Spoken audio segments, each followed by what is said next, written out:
Frères et sœurs, que la grâce et la paix de Dieu notre Père et de notre Seigneur Jésus-Christ soient notre partage au quotidien. Nous continuons le partage de la parole autour des vérités essentielles que nous enseigne la création. À travers les livres de Genèse 1 et 2, nous sommes enseignés sur des vérités fondamentales, des vérités essentielles, c'est-à-dire des lois du royaume qui reposent sur la nature parfaite et la volonté parfaite de Dieu.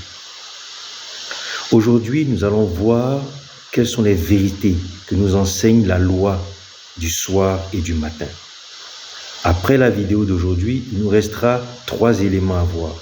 Les lois que nous enseigne la lumière, les lois que nous enseigne la création de l'homme et les vérités essentielles sur ce que Dieu n'a pas créé. Aujourd'hui, nous voyons donc les lois, la vérité essentielle que nous enseigne le soir et le matin.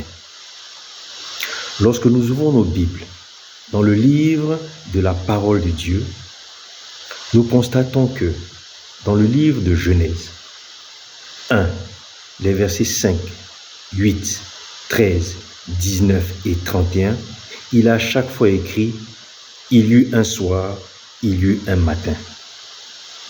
Et ce verset, cette expression est toujours précédée de « Dieu vit que cela était bon ». Après que Dieu ait créé l'homme, on nous dit même que Dieu vit que cela était très bon. Et ensuite, il est précisé « Il y eut un soir, il y eut un matin ». Ainsi donc, le livre de Genèse, le récit de la création, nous enseigne une vérité essentielle sur la loi du soir et du matin. Cette loi traduit simplement le fait que Dieu est un Dieu créateur. Dieu est un Dieu qui amène à l'existence.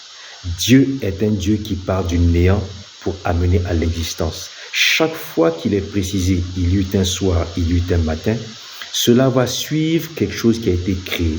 La création étant un processus. Cela va suivre quelque chose qui a été créé, qui n'existait pas, qui était donc dans le néant et que Dieu a amené à l'existence. C'est une loi fondamentale que Dieu a confiée principalement à l'homme depuis sa création. Dès sa création, l'homme a été mis en responsabilité de manifester cette nature de Dieu, la loi du soir et du matin, c'est-à-dire amener à l'existence ce qui n'existait pas. Dans le livre de Genèse, la Bible nous dit que lorsque Dieu a créé l'homme et la femme, Dieu les bénit. On remarquera que cette bénédiction n'accompagnait aucune loi. Cette bénédiction n'était pas conditionnelle. Dieu a créé l'homme, il a créé la femme, il les a bénis. Et il leur a confié une mission. Il leur a dit, après les avoir bénis, soyez féconds, c'est-à-dire faites passer du néant à l'existant. Multipliez, ça veut dire faites passer de 0 à plusieurs. Remplissez la terre, faites passer de l'état de vide dans lequel était la terre à l'état rempli. Soumettez-la. Ça veut dire établissez sur la terre une autorité, une domination qui n'existait pas. Et dominez sur les poissons et les animaux. Ça veut dire établissez une hiérarchie dans le monde du vivant. Une hiérarchie qui n'existait pas auparavant. Dès le jardin d'Éden, Dieu a confié à l'homme sa nature en forme de mission. Ça veut dire amène homme, Adam, amène à l'existence ce qui n'existe pas. Part du néant pour amener à l'existence. Et lorsque la désobéissance est intervenue, nous avons vu apparaître la malédiction. Maudit soit, la malédiction qui consacre la rupture avec Dieu et qui va faire passer cette fois-ci du matin au soir. On va voir que ce qui existe va se dégrader. Le sol devient difficile à cultiver. L'homme doit maintenant travailler à la sueur de son front. La femme qui devait être féconde va enfanter maintenant avec douleur. La désobéissance va entraîner la rupture avec la loi du soir et du matin pour instaurer la loi du matin au soir. Ça veut dire la dégradation de l'existant. Ce à quoi l'homme n'a pas été appelé, puisque Dieu, lorsqu'il a créé l'homme, lui a dit « Amène du néant à l'existant, manifeste la loi du soir et du matin ». Nous allons voir que ce même principe va se révéler avec le peuple d'Israël. Lorsque va intervenir la désobéissance, le monde va tomber dans un chaos sans nom. On va passer par le déluge, on va passer par la destruction de Sodome et Gomorrhe, jusqu'à ce qu'arrive la nouvelle alliance avec le peuple juif, alliance au cours de laquelle Dieu va révéler un certain nombre d'éléments que nous allons voir. Prenons le livre d'Exode 19, les versets 4 à 6. Exode 19, verset 5. Dieu parle à son peuple par l'intermédiaire de Moïse. Il dit, « Maintenant donc, si vous obéissez à ma voix et si vous gardez mon alliance, vous serez aussi d'entre tous les peuples mon plus précieux joyau. » Il y a d'autres versions de la Bible où Dieu dit, « Vous serez ma part personnelle parmi les nations, car toute la terre est à moi. » Exode 19, verset 6, « Et vous serez pour moi un royaume de sacrificateurs et une nation sainte. » Lorsque Dieu va tisser son alliance avec le peuple, il va leur dire, « Si vous obéissez à ma voix, vous allez devenir pour moi un instrument qui va appeler du néant à l'existence ce qui était détruit. Vous serez mon plus précieux joyau, ma part personnelle parmi les nations. Depuis Adam, il n'y a plus eu un seul homme ou un seul peuple dont j'ai dit qu'il était ma part personnelle. Mais en Abraham, le père de la foi, j'ai établi d'amener à l'existence ce qui avait été détruit par la désobéissance. Et cela est caractérisé maintenant par la nouvelle alliance, l'ancienne alliance, l'alliance de la loi que j'établis avec vous, mon peuple. Dieu dit, vous serez pour moi un royaume de sacrificateurs. Ça veut dire que ce peuple juif, s'il obéit à la parole, allait devenir un royaume de prêtres, de sacrificateurs. C'est-à-dire qu'il allait amener au reste du monde la sacrificature de Dieu. Il allait amener au reste du monde les principes fondamentaux de la loi du royaume. Poursuivant en Deutéronome 26, les versets 15 à 19. Deutéronome 26, lisons à partir du verset 17. Dieu dit, « Tu as fait dire aujourd'hui à l'Éternel qui serait ton Dieu, et que tu marcherais dans ses voies, et que tu garderais ses statuts, ses commandements, ses ordonnances, et que tu obéirais à sa voix. » Deutéronome 26, verset 18. « Et l'Éternel t'a fait dire aujourd'hui que tu lui seras un peuple particulier. » Verset 19. « Et qu'il te donnera sur toutes les nations qu'il a faites la prééminence en louange, en renom et en gloire, et que tu seras un peuple consacré à l'Éternel ton Dieu comme il l'a dit. » L'obéissance du peuple devait consacrer l'arrivée à l'existence, devait consacrer le retour à l'existence de la gloire de Dieu par l'intermédiaire de ce peuple-là. Le peuple devait ramener à l'existence la gloire de Dieu sur terre, rompue par la désobéissance en Éden. Lisons Deutéronome 30. Deutéronome 30, verset 9. « Et l'Éternel ton Dieu te fera abonder en bien dans toutes les œuvres de ta main, dans le fruit de tes entrailles, dans le fruit de ton bétail, dans le fruit de ton sol. Car l'Éternel prendra de nouveau plaisir à te faire du bien, comme il y a pris plaisir pour tes pères. » Verset 16. « Car je te commande aujourd'hui d'aimer l'Éternel ton Dieu, de marcher dans ses voies et d'observer ses commandements, ses statuts et ses ordonnances, afin que tu vives et que tu multiplies et que l'Éternel ton Dieu te bénisse. » Dans Deutéronome 30, nous voyons bien que Dieu demande à son peuple de lui obéir. Et qu'est-ce que Dieu fait? Dieu associe à l'obéissance des bénédictions, tout comme il a béni Adam. Dieu dit, si tu obéis à ma parole, à mes commandements, je ferai abonder en bien, je te ferai abonder en bien dans toutes tes œuvres de ta main, dans le fruit de tes entrailles, dans le fruit de ton bétail et dans le fruit de ton sol. Frères et sœurs, la bénédiction nous a été mal enseignée. En réalité, la bénédiction que Dieu associe à l'obéissance à la loi, que l'on retrouve dans le livre d'Exode, dans le livre de Lévitique, dans le livre de Nombre, dans le livre de Deutéronome, cette bénédiction en réalité n'est pas une récompense que Dieu accorde à notre obéissance. Cette bénédiction est en fait la matérialisation de la loi du soir et du matin. Au peuple obéissant, Dieu va conférer par la bénédiction la capacité d'amener à l'existence le néant. Il sera fécond. Les œuvres de ses mains seront bénies. Le fruit de son bétail sera béni. Le fruit de son sol sera béni. Dieu dit, si toi, mon peuple, tu obéis, tu vas manifester ma nature de création. Si tu m'obéis, tu vas manifester ma nature de création. Par la bénédiction, tu auras la capacité d'amener à l'existence le néant. Chers frères, chères sœurs, tout comme Adam a été béni et qu'il devait manifester la loi du soir et du matin, la bénédiction associée à l'obéissance à la parole, que nous trouvons notamment dans le Deutéronome 28, est en fait la manifestation de Dieu, de la loi du soir et du matin, qui est une manifestation de la nature de Dieu.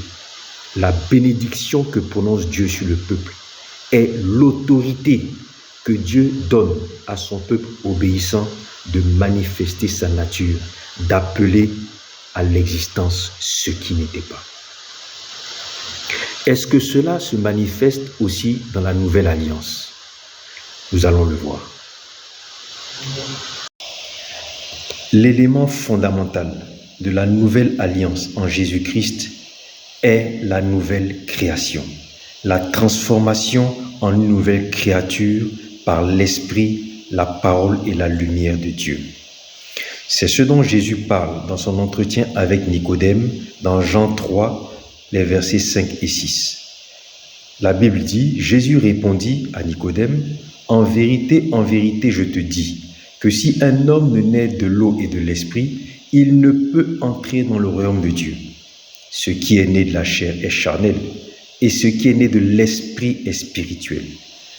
Jésus-Christ nous révèle que dans la nouvelle alliance, l'élément fondamental, c'est le passage à la nouvelle création, une créature spirituelle, née de l'esprit en vue de l'entrée dans le royaume. Cette nouvelle créature a-t-elle un rôle dans la manifestation de la loi du « il y eut un soir, il y eut un matin ». Là encore, Christ, Jésus, le Sauveur et Seigneur, le Shiloh, va nous répondre. Dans le livre de Jean, chapitre 15, Jésus nous dit, à partir du verset 1, « Je suis le vrai cep et mon Père est le vigneron. » Verset 2, « Tout sarment qui est en moi et qui ne porte pas de fruit, il le retranche. Et tout sarment qui porte du fruit, il l'émonde afin qu'il porte encore plus de fruits. » Verset 8, « Si vous portez beaucoup de fruits, c'est ainsi que mon Père sera glorifié et que vous serez mes disciples. » Jésus nous dit que celui qui est une nouvelle créature en lui doit porter du fruit. Et il doit même en porter beaucoup. Porter du fruit, c'est matérialiser l'apparition à l'existence de quelque chose. Jésus, à travers ce passage, nous révèle que la nouvelle créature doit manifester la loi du « il y eut un soir et il y eut un matin » en amenant à l'existence quelque chose qu'il appelle du fruit. Et quel est ce fruit que doit porter la nouvelle créature en Jésus-Christ? Pour cela, nous allons questionner Paul. Dans son épître aux Romains, au chapitre 6, les versets 21 à 23, Paul nous dit, Paul s'adresse aux croyants de l'église de Rome et il leur dit, « Quel fruit portiez-vous alors ? des fruits dont vous rougissez aujourd'hui, car la fin de ces choses, c'est la mort. Mais maintenant, étant affranchis du péché, devenus esclaves de Dieu, vous avez pour fruit la sainteté et pour fin la vie éternelle. Paul, s'adressant aux croyants nés de nouveau en Jésus-Christ, leur dit, maintenant, étant affranchis du péché, devenus esclaves de Dieu, vous avez pour fruit la sainteté et pour fin la vie éternelle. Paul continue dans son épître aux Éphésiens, lorsqu'il s'adresse aux croyants de l'église d'Éphèse. Éphésiens 5, versets 9 et 10. Car le fruit de la lumière qui a engendré la nouvelle création, le fruit de la lumière consiste en toutes sortes de bonté, de justice et de vérité. Chers frères, chères sœurs, la nouvelle créature doit manifester la loi du « il y eut un soir, il y eut un matin » en portant du fruit de sainteté, en portant des fruits de bonté, de justice et de vérité. Et Paul va nous révéler dans le livre de Galates et dans le livre de Corinthiens, Paul va nous révéler la révélation des révélations, le fruit des fruits. Que nous dit Paul? D'abord, nous allons lire le livre de Jacques. La nouvelle créature est créée par l'Esprit en Jésus-Christ. Et Jacques, l'apôtre Jacques, nous dit dans son chapitre 4, au verset 5, « Croyez-vous que l'Écriture parle en vain? C'est avec jalousie que Dieu chérit l'Esprit qu'il a fait habiter en nous. C'est avec jalousie que Dieu chérit l'Esprit qu'il a fait habiter en nous. » Paul, l'apôtre Paul, lorsqu'il s'adresse aux croyants de Galates, de Galatie, dans son épître aux Galates, chapitre 5, versets 22 à 25 dit, Galates 5, verset 25, « Si nous vivons par l'Esprit qui habite en nous, marchons aussi selon l'Esprit. » Et il nous dit, le fruit de l'Esprit, c'est l'amour, la joie, la paix. Mais comme en commençant, Paul dit, c'est l'amour. Frère, il s'agit là d'une révélation majeure que Paul va confirmer dans le livre de Corinthiens. Dans le livre de 1 Corinthiens chapitre 13, les versets 1 à 13, Paul va détailler tous les fruits de l'amour, tout ce qui provient de l'amour. Et lorsque Jésus dit que le plus grand commandement, c'est d'aimer son Dieu de tout son cœur, de toute son âme, de toutes ses forces, et que le second qui lui est semblable, c'est d'aimer son prochain comme soi-même, c'est parce que l'amour est la chose la plus importante.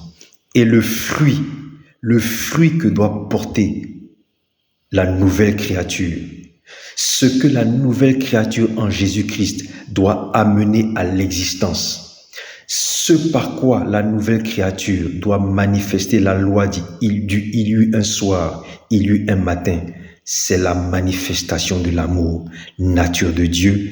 Et c'est pour ça Paul va dire dans 1 Corinthiens 13, au verset 13, « Maintenant donc, ces trois choses demeurent, la foi, l'espérance et l'amour sacrificiel.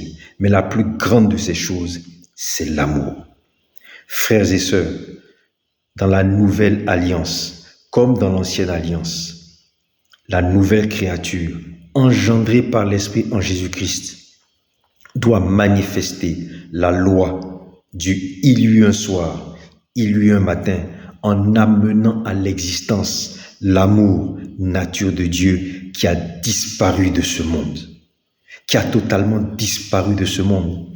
Tout l'accomplissement du sermon sur la montagne, heureux celui, heureux celui, heureux celui, heureux celui, ne peut s'accomplir que parce que l'amour, nature de Dieu, est manifesté, est amené à l'existence par la nouvelle créature.